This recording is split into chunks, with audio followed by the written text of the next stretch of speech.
예, 자주 만나서 더 반갑습니다. 자, 핵심 지문 정리 10개 들어가 있습니다. 그 중에서 가장 중요한 거 5가지. 자, 1번부터 출발합니다. 중개 실무란, 자, 우리 지난주에 이어서 지금 실무편을 공부하고 계시는데, 실무가 뭐냐 하는 범위를 가르쳐 줍니다.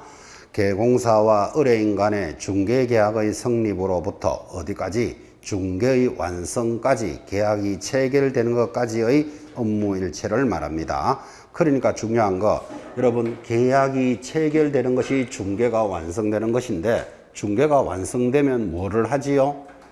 계약서를 작성하고 계약금을 주고받잖아, 그죠? 그럼 계약금까지가 중개 실무다 이런 뜻이에요.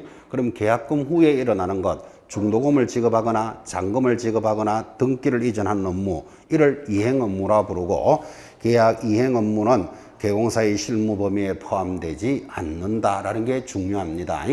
근데 우리가 현장에서 일을 할 때는 계약금만 중요한 게 아니고 중도금, 잔금, 등기 관리까지 잘 해주지만 실무에 포함되는 것이 아니고 이행 업무는 실무가 아니다라는 것을 익히셔야 됩니다. 그러면 중개 업무, 개공사의 실무가 아닌데 왜 그러면 그거 열심히 해줍니까? 하면 고객이고 서비스 차원에서 해주는 거지 법률적인 의미는 아닙니다. 그래서 중개 계약의 성립으로부터 중개 완성까지라는 거 익히시고, 그 다음 이행 업무는 실무에 해당하지 않는다. 그게 중요합니다. 두 번째 조문입니다. 중개 계약이란 참 많이 했죠. 누구와 누구 사이에, 개공사와 의뢰인 사이에 중개 대상물에 대한 중개를 의뢰받고 그 중개의 목적인 중개가 완성되면 보수를 지급하기로 하는 약정이다. 그죠? 그를 중개계약이랍니다. 이는 법률행위이고, 자, 법률행위만 나오면 자동으로 뭐? 계약이고, 계약이잖아요. 실무의 출발점이고, 중개보수 청구권의 근거가 됩니다. 얼마나 그림 많이 그렸습니다. 물건을 파는 사람 각 매도인이죠. 사는 사람 을 사이에 개공사가 중개를 하고 있는데, 지금 중개계약이란 이랬잖아, 그죠? 누구와? 개공사와 의뢰인 사이에 일어나는 것, 이것을 중개계약이라 한다. 그러한 이야기고, 하나 사주세요, 팔아주세요 하는 게 중개계약이다. 그런 뜻이고, 중개실무의 출발점이고 보수 청구권의 근거가 된다. 이런 지문을 익히셔야 됩니다. 이 중개계약을 여러분에게 강조하려고 거래계약하고 차이를 아십니까? 이것도 많이 물었었고, 거래계약은 갑과 을 사이에 일어나는 거다. 그죠?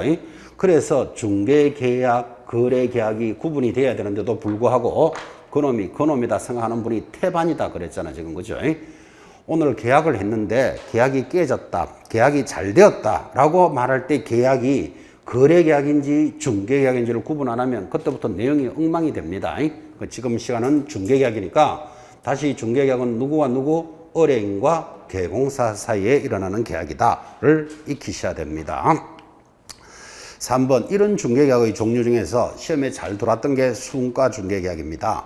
자, 이름은 순하게 순가 중개계약이라고 해놓고 의뢰인이 개공사에게 미리 매도 매수 가격을 제시하고 그 가격을 초과하여 거래가 성사되면 초과된 부분을 개공사가 보수를 받기로 하는 약정이다. 이를 순가라 합니다. 순가가 시험에 잘 들어왔는데, 자, 순가에 대한 개념으로서는 이렇게 설명하죠.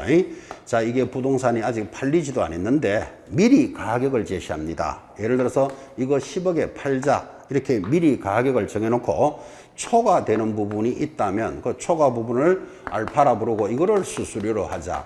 이런 형태를 순가 중개계약이라고 합니다. 자, 그러면 10억에 팔면 나머지를 수수료로 하자 그랬는데 개공사가 15억에 팔아왔다. 그럼 수수료가 얼마? 5억. 이런 말이 되겠죠. 이 땅을 1억에 팔자 하고 미리 가격을 정했는데 이 땅을 2천만 원에 팝시다 하고 가격을 정했는데 개공사 얼마나 제조가 좋았는지 1억에 팔아왔다. 그럼 수수료가 얼마?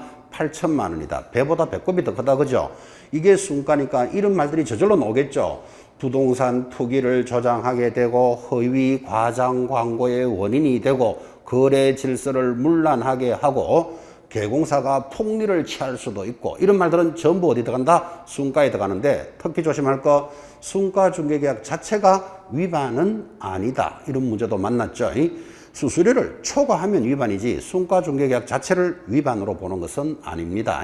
그렇게 해서 의식을 해 놓으셔야 됩니다.